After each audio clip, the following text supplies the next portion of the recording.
دوستو اس ویڈیو میں مسجد الاقصی کو جنات نے کیسے بنایا اس کی پوری ہسٹری آپ کو بتائیں گے۔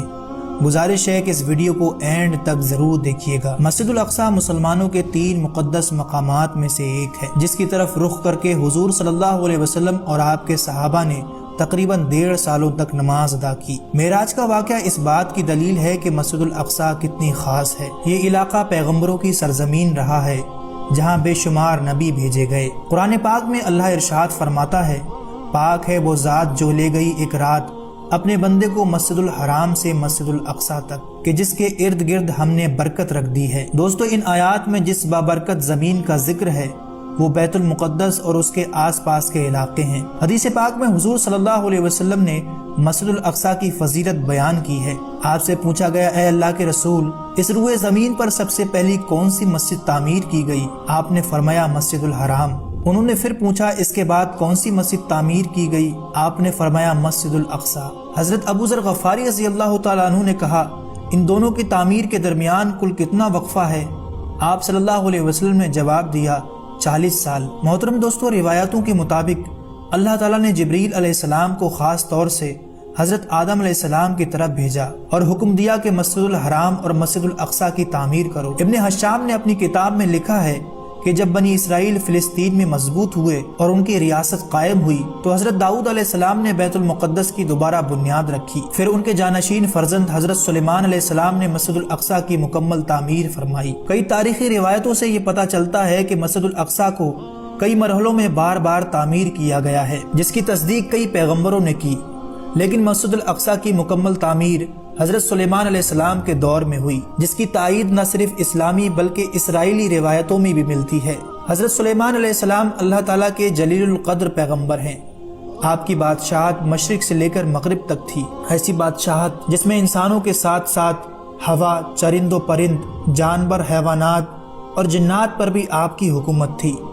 جنات آپ علیہ السلام کے تابع اور فرما بردار تھے، جن سے حضرت سلیمان علیہ السلام بڑے بڑے کام اور محل تعمیر کرواتے۔ لہٰذا مسجد الاقصی کے تعمیری کام میں حضرت سلیمان علیہ السلام نے جناتوں کو بھی لگایا۔ اس مسجد کی تعمیر آپ کے بادشاہ بننے کے بعد ہی شروع ہو گئی اور تقریباً 40 سالوں میں مسجد کی تعمیر مکمل کی گئی۔ جہاں پر اس مسجد کی تعمیر ہو رہی تھی وہاں پر حضرت سلیمان علیہ السلام نے ایک شیشے کا حجرہ بنوایا تھا، جس میں آپ عبادت کیا کرتے تھے۔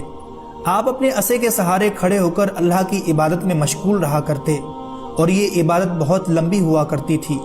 آپ کئی دن یا مہینے بھر ایسے ہی کھڑے رہتے اور جنات اپنے کاموں میں مشغول رہا کرتے۔ دوستو اللہ تعالیٰ نے جنات کو ایسی مخلوق بنایا ہے جو مشکل سے مشکل اور سخت سے سخت کام سر انجام دے سکتے ہیں۔ اس لیے حضرت سلیمان علیہ السلام نے ارادہ فرمایا کہ مسجد ہیکل کے چاروں جانب ایک عظیم الشان شہر آباد کیا جائے اور مسجد کی تعمیر بھی شروع کی جائے۔ ان کی خواہش یہ تھی کہ مسجد اور شہر کو بیش قیمتی پتھروں سے بنوائیں اور اس کے لیے حسین اور بڑے بڑے پتھر منگوائے، اور یہ کام صرف جن ہی سر انجام دے سکتے تھے۔ چنانچہ وہ دور دور سے خوبصورت اور بڑے بڑے پتھر جمع کر کے لایا کرتے اور بیت المقدس کی تعمیر سر انجام دیتے تھے۔ جب حضرت سلیمان علیہ السلام کو یہ علم ہوا کہ جلد ہی آپ کی وفات ہونے والی ہے تو آپ نے اللہ سے دعا کی کہ جنہوں کو آپ کی وفات کا علم نہ ہو وہ اسی طرح اپنے کاموں میں مصروف رہ کر بیت المقدس کی تعمیر مکمل کرتے رہیں۔ لہٰذا اسی حجرے کے اندر جب آپ عبادت میں مصروف تھے کہ سلیمان علیہ السلام کی وفات کا وقت آ پہنچا۔ آپ ایک لاٹھی کے سہارے کھڑے ہو گئے اور انتقال فرما گئے۔ جنوں کو آپ کی موت کی خبر نہ ہوئی اور وہ اپنے کام میں لگے رہے۔ جنات یہ سمجھتے رہے کہ آپ عبادت میں مشغول ہیں۔ دوستو انبیاء اکرام کے جسم مبارک کبھی سڑتے نہیں ہیں اور نہ ہی زمین کی مٹی انہیں کھا سکتی ہے۔ اس روئے زمین پر جتنے بھی نبی بھیجے گئے آج بھی ان کے جسم مبارک قبروں میں صحیح سالم اور موجود ہیں۔ چنانچہ حضرت سلیمان علیہ السلام وفات کے بعد کئی عرصے تک اسی طرح عصے کے سہارے کھڑے رہے۔ آخر ایک عرصے کے بعد جب ان کی لاٹھی کو دیمک نے چاٹ لیا اور وہ اندر سے کھوکھلی ہو کر ٹوٹ کر گر پڑی اور سلیمان علیہ السلام جو لاٹھی کے سہارے کھڑے ہوئے تھے وہ زمین پر آ گئے، اس وقت جنوں کو معلوم ہوا کہ سلیمان علیہ السلام تو مدت سے انتقال کر چکے ہیں۔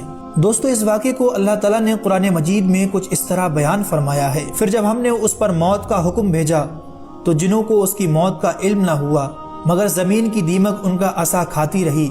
پھر جب سلیمان زمین پر آئے تو جنوں پر یہ حقیقت کھل گئی کہ اگر وہ غیب جانتے ہوتے تو اس ذلت و خواری میں نہ رہتے۔ دوستو اس واقعے سے پہلے لوگ یہ سمجھا کرتے تھے کہ جنوں کو غیب کا علم ہوتا ہے، لیکن اللہ نے لوگوں کا یہ بھرم بھی دور کر دیا۔